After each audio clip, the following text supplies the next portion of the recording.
So we're at FareShare's kitchen garden in Abbotsford. This garden sits between the Victoria Park train station and the Collingwood football ground. It was built in 2016 from what was then derelict land.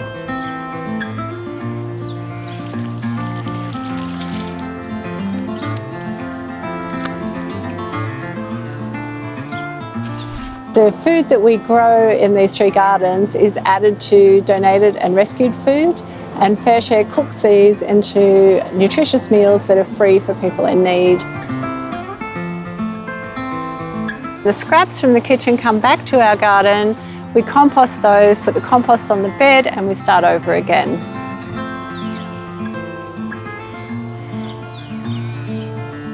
We've had a grant from the City of Yarra to build a flower garden to go along the Luley Street fence line. So there are 4 distinct areas in it. The first being an area with native or preferably Indigenous plants down the far end. The part that talks about how it was a goods yard has a cottage garden planting around that with hopefully a lot of plants that people will remember from that sort of era with a lot of colour and a lot of flowers. The third panel, which talks about what we do in the garden, has a companion garden planting around it, so that provides a lot of nectar and pollen and habitat for beneficial insects.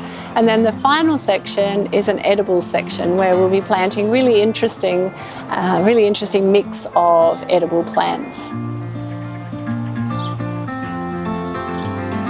Our new flower garden will provide a year-round supply of flowers for our bees and beneficial insects. It'll also provide a permanent habitat for many beneficial insects, as well as small lizards and small birds. This garden is powered by wonderful volunteers that do all the hard work and donors that provide us with our seedlings and our mulch and things that we need. I'm impressed by what FareShare has achieved. The work that the volunteers and the staff do to produce those hundreds of thousands of meals every year is amazing.